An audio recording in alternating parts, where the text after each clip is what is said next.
Eh bien salut tout le monde, ici Ada, j'espère que vous allez bien. Bienvenue aujourd'hui sur ma chaîne secondaire Yada 2.0 pour une nouvelle vidéo. Vidéo qui, comme pour chaque semaine, du moins j'essaye, va concerner la config PC de la semaine. Je me suis fié aux commentaires qui sont le plus revenus la semaine dernière. Alors celui qui est réellement le plus venu c'était 1200 €. Mais j'ai une bonne nouvelle, j'ai reçu à l'instant un PC à 1200 € que je vais tester en vidéo sur la chaîne principale. Donc si vous avez ce budget là, allez checker la chaîne principale, ça va sortir très bientôt. Un des budgets qui était aussi le plus demandé c'était 2000 € et c'est donc celui que j'ai choisi pour cette vidéo. Avant de commencer, je vous le précise, dites-moi en commentaire quel budget vous voulez voir pour les semaines qui arrivent, principalement pour la semaine du Black Friday, il y aura des vidéos tous les jours. Donc pensez à vous abonner en activant la cloche si c'est toujours pas fait et dites-moi en commentaire quel budget vous voulez voir. Concernant le PC du jour, je vais vous le présenter en version à monter soi-même, en version déjà montée, en version Intel, AMD, carte graphique Nvidia ou carte graphique AMD. Concrètement, si vous avez 2000 €, vous allez trouver votre bonheur dans cette vidéo. Donc les amis, on va directement commencer, je vous mets tous les liens en description concernant ce PC et maintenant on enchaîne avec la config PC. Allez, pour commencer, le processeur, vous voyez on a du AMD comme du Intel comme je vous l'avais dit. Et pour commencer, celui chez AMD, on est sur le Ryzen 7 7700. C'est un 8 cœurs 16 threads, donc là c'est des vrais cœurs, il n'y a pas de cœur efficient, pas de cœur performance. Donc c'est des cœurs un petit peu à l'ancienne mais ça fonctionne très bien. On est sur un prix de 329 € plus 5 € de frais de port. Ici si vous faites attention on est sur Amazon Allemagne et si on compare un peu les prix en France il est à 350, là il est à 330, donc 335 avec les frais de port. Ça nous fait quand même une petite économie. Donc ce processeur-ci, pour se faire un PC avec du AMD, c'est celui qui passe parfaitement bien dans le budget. Bien évidemment, gaming, streaming, montage vidéo, c'est un processeur très polyvalent. Donc ça c'est pour la partie AMD. Pour le processeur chez Intel, on a ici celui-ci, donc le i5 13600K. Je n'ai pas mis la version KF tout simplement parce que la version K passe dans le budget. Différence entre K et KF rapidement pour ceux qui ne connaissent pas. Eh bien le KF va coûter moins cher, par contre il n'aura pas de partie graphique intégrée et ça peut vous servir par exemple si vous avez un problème avec la carte graphique, ce qui peut arriver un jour, et bien ça vous permettra d'avoir un affichage avec le processeur. Donc ça c'est l'exemple le plus commun que je puisse vous donner. Donc la version K est un petit peu plus chère, mais là à 333 € plus 5 € de frais de port, toujours en Allemagne, ça reste intéressant. En France, regardez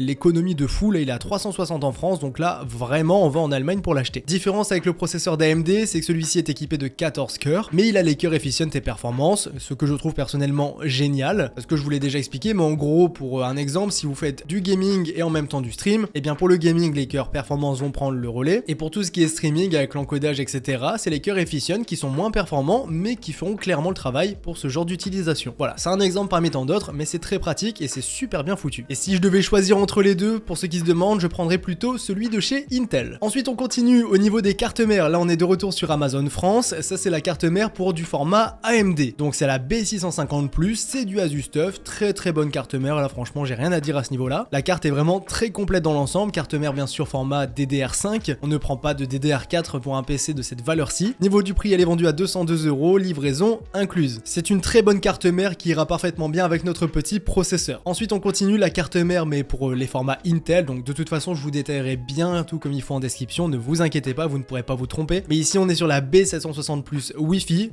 pour pas faire de jaloux, j'ai deux nouveaux prix du Asus TUF, donc c'est une très bonne gamme. Vous avez Prime, TUF et ROG pour rappel, le ROG c'est le haut de gamme, le Prime c'est l'entrée de gamme et le TUF c'est un bon milieu de gamme, et c'est même un très bon milieu de gamme. Ceux qui se demandent, dans mon PC, j'ai une Z690 Asus TUF. Donc là, B760, très bien, nativement compatible avec le processeur, DDR5, et un prix qui est bon aussi, 205 €, livraison incluse. Donc là, le combo ici est très bon, et celui-ci est d'ailleurs très bon aussi, mais ma préférence part chez Intel, comme je vous l'ai dit. Ensuite, pour le refroidissement, on part sur du water cooling, mais un water cooling pas trop cher quand même, parce que j'ai mis tout le budget dans la carte graphique, vous allez voir. Donc ici, on est sur le Thermalright Frozen Note 360, excellent refroidissement, pour son prix, c'est l'un des meilleurs, clairement. Il va très bien refroidir nos deux processeurs ici présents sans souci. Il va aussi visuellement être très joli, je le trouve vachement sympa, surtout avec son petit miroir infini, là c'est très sympa. Les trois ventilateurs ARGB aussi, ça c'est toujours ça de prix aussi. Pour un prix de 90 €, je trouve que le prix défie toute concurrence. Donc voici pour le refroidissement, et celui-ci sera commun aux deux processeurs, je le précise. Ensuite on continue les barrettes de RAM. Ici faites attention, ça va dépendre du processeur que vous allez choisir. Et là c'est très important. DDR4 c'est pas si important de ça de prendre un XMP Intel par exemple. Généralement elles vont toutes s'adapter, mais pour les RAM en DDR5, vaut mieux prendre les RAM optimisées pour tel ou tel processeur. Ici, on est sur le AMD, regardez, c'est écrit ici. Donc on est sur des Corsair Vengeance en DDR5, 32 Go, donc 2x16. C'est des 6000 MHz CAS 30, et ici pour 134 € plus 4 € de frais de port, donc 138 € en Allemagne. Et si on regarde en France, là on est à 154 € en France. Donc une belle économie encore une fois, mine de rien, ça plus ça plus ça, ça fait quand même une belle économie en général. Et là, 32 Go de RAM de ce niveau-là, fois, vous serez tranquille. Ensuite, pour Intel, c'est exactement pareil, hein, c'est des 6000 MHz Cas30, c'est le même kit de RAM, visuellement tout est pareil, sauf que là c'est optimisé pour Intel. Et niveau prix, on est à 133 €, en France on est à 160 € et 133 plus 4 € de frais de port, donc en gros 138 € encore une fois. Ce qui est bien, c'est que c'est les mêmes prix. D'habitude Intel, quand on prend le processeur, ça coûte pas forcément plus cher, voire même un peu moins cher, mais carte mère, RAM, etc. ça coûte plus cher. Ici c'est pas le cas pour cette config et ça c'est très bien. Maintenant on continue le stockage, je vous ai mis un Crucial P5+,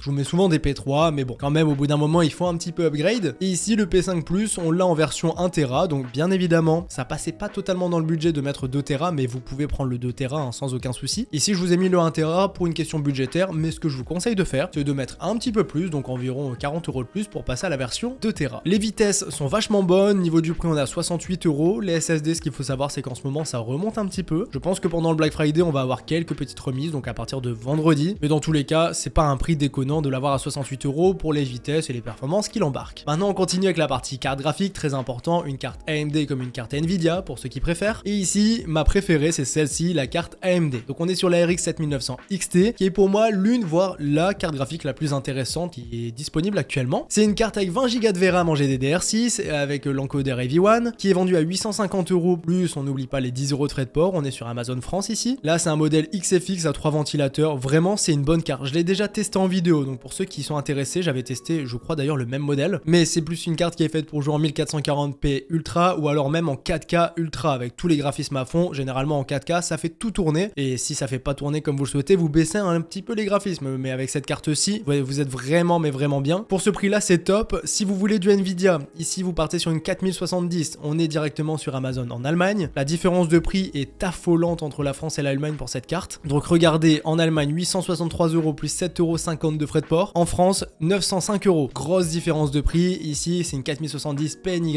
Niveau du look je l'aime beaucoup, alors ça c'est ce que vous allez voir en dessous sauf si vous la mettez sur le côté, et ils ont pas mis de photo de la backplate, ça c'est un peu dommage, mais en tout cas voilà, 4070 très bonne carte aussi. Je l'ai déjà testé en vidéo la 4070 Ti, je vous mettrai bien sûr des benchmarks en description hein, que vous voyez un petit peu les perfs que vous aurez avec le PC, c'est une estimation, mais ça va vous donner une très bonne idée des perfs. Cette carte-ci 1080, 1440 ou 4K ça fait le taf, mais dans tous les cas, peu importe le jeu auquel vous allez jouer, la 7900 XT sera meilleure. Mais Nvidia c'est toujours intéressant pour faire des montages vidéo avec des rendus bien accélérés. Bon ok, celle-ci le fait aussi maintenant, mais Nvidia j'ai toujours ma petite préférence pour bosser. Pour faire du stream, pour bosser en fait en général, donc pour bosser et jouer en même temps, prenez plutôt du Nvidia. Si vous avez un PC uniquement, mais uniquement pour du gaming, prenez du AMD, même si bien sûr avec les séries 7000 c'est un peu moins le cas, parce que je vous l'ai dit, on a l'encodeur AV1, ce qui est très bien, mais c'est pas encore satisfaisant selon moi, donc c'est pour ça que je fais encore grosse parenthèse, hein, c'est un gros raccourci quand même de dire AMD Gaming et Nvidia multitâche plus gaming. Pour vous illustrer un petit peu, je vais vous montrer une tier list GPU, alors c'est vraiment de l'illustration, hein, c'est pas à prendre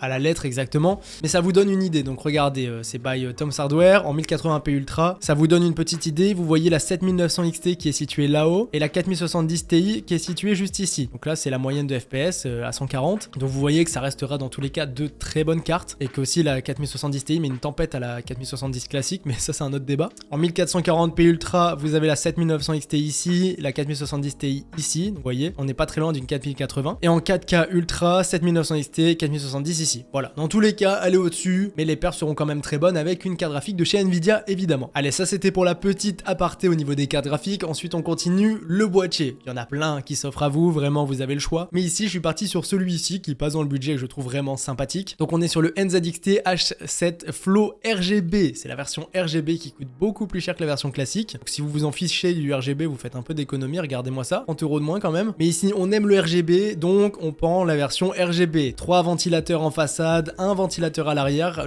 celui à l'arrière n'est pas RGB, d'ailleurs il ne précise pas à l'écrit qu'il y a un ventilo à l'arrière, mais dans tous les cas concernant le ventilo arrière, je vous conseille de prendre la même référence de ventilo, je vous mettrai un lien en description, ça va pas coûter trop cher mais c'est un petit peu cher quand même, et ça vous permettra d'avoir vraiment les 4 ventilateurs RGB, plus au-dessus du coup là il y a une illustration, un water cooling, donc là celui de chez Thermalright que je vous ai présenté tout à l'heure, c'est pas exactement les mêmes ventilos mais ça fera le taf, comme ça vous aurez 3 ventilos en façade, un ventilo derrière RGB, plus les 3 ventilateurs du water cooling qui passent en top. J'ai vérifié les fiches techniques, le water cooling vous pouvez le mettre en face avant, mais vous pouvez aussi le mettre sur le dessus. Donc niveau du prix du boîtier, 164 €. Et pour finir, l'alimentation, très bonne alim ici pour être tranquille, on part sur du 850 watts certifié Gold de plus, c'est un modèle de chez MSI qui a fait ses preuves, qui est très bon, avec PCE 5.0, tout ce qu'il faut, il n'y a aucun souci à ce niveau niveau-là, vendu à 130 €, le prix est vachement bon. Et ça vous permet d'accueillir toute la config et notamment les deux cartes graphiques ici qui demandent au final pas grand-chose. Hein. Elles demandent des 750 watts. Ici, on est sur du 850, comme ça on est un petit peu au-dessus. Je voulais pas mettre du 1000 watts non plus parce que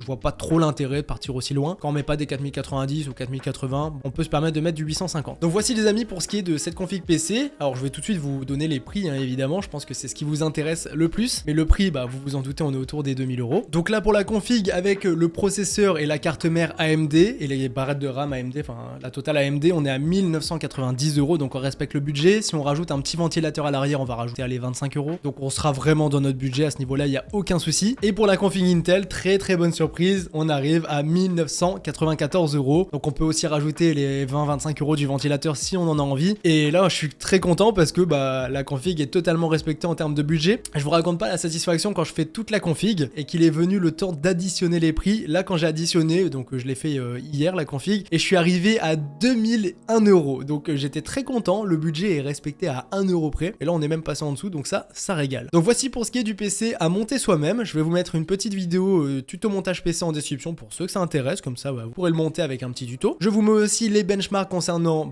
les cartes graphiques, hein, les deux, comme ça vous verrez ce que ça donne. Et tout de suite je vous montre le PC déjà monté pour un budget d'environ 2000 €. Ici il n'y aura pas la version Intel parce qu'Intel ça vaut trop cher pour ce prix là. Par contre on se permet une petite version AMD qui, vous allez voir, est très compétitive en termes de tarifs. Donc là comme d'hab on est chez Memory PC, vous devez faire toutes les modifications comme moi. Ouais, parce que moi je vais vous mettre le lien en description et vous arriverez sur ce PC là à 1199 € et bien sûr on va le modifier. Donc pour commencer au niveau du boîtier, là vous avez pas mal de choix qui s'offrent à vous. Moi j'ai plusieurs boîtiers qui m'ont tapé dans l'œil, mais pour cette config je m'arrête sur le Purebase 500 FX qui est pour moi magnifique. Maintenant on continue tranquillement, le processeur on est sur le 5700F, on va tout de suite aller sur le 7700X, donc excellent processeur. Tout à l'heure on avait un 7700, là le 7700X. Maintenant on continue le refroidissement, donc là tout à l'heure je vous parlais de water cooling, on va se mettre un water cooling, mais là je change la carte mère avant, a priori elle est pas compatible. Effectivement on est sur la A620M, j'avais oublié. Donc là on va partir sur celle-ci, la B650 Plus Wi-Fi. C'est pas la meilleure carte mère, c'est un peu moins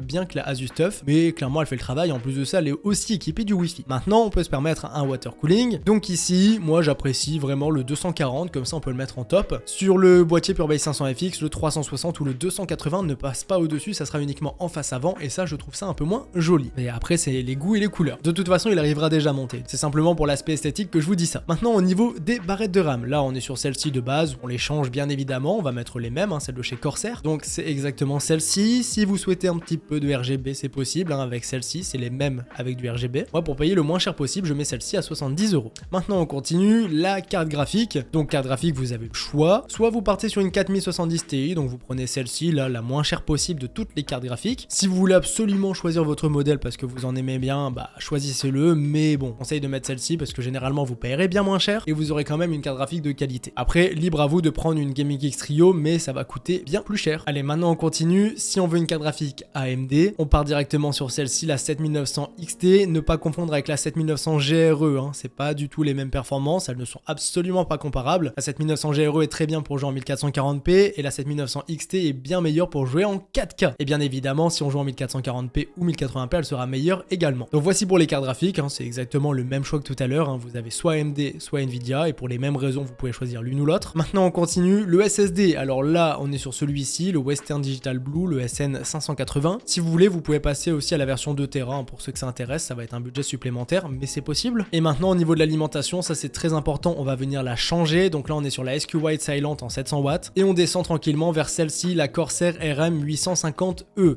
Très bonne alimentation, celle-ci, je vous le dis, vous pouvez la prendre les yeux fermés. Et celle-ci vient parfaitement compléter notre configuration PC déjà montée du coup. Donc le boîtier Purebase 500FX, le 7700X au niveau du processeur, le PureLoop 2FX en 240 mm, la B650 Gaming Plus Wi-Fi, 32 Go de RAM, 6000 MHz. Donc ça sera certainement des cases 34 et non pas des cases 30. Un peu moins bien que celle sur le PC à monter soi-même, mais ça va dans l'ensemble. La 7900 XT ou la 4070 Ti qui sont à peu près au même prix de toute façon. 1 Tera de SSD que vous pouvez aussi passer à 2 Tera et une RM850E en 850 watts full modulaire certifié Goldops. Le prix total 1995 € pour ce PC plus quelques frais de port, mais dans l'ensemble on est arrivé à notre budget. La config version AMD est très bonne, meilleure que sur le PC à monter soi-même. Par contre j'avais essayé de faire le PC version Intel, mais là il revenait à presque 1200 €, c'était assez cher. C'est pour ça que si vous voulez du Intel, plutôt privilégiez le montage du PC par vous-même. Donc voici les amis pour ce qui est de ce PC déjà déjà monté. Voici pour ce qui est de la config à monter soi-même. Vous avez totalement le choix dans cette vidéo. Donc je vous mets tout ça directement en description pour ceux que ça intéresse. J'espère bien sûr que cette vidéo vous aura plu. J'espère qu'elle vous aura aidé également. Donc c'était Yada, on se dit à très bientôt pour de nouvelles vidéos. Salut tout le monde.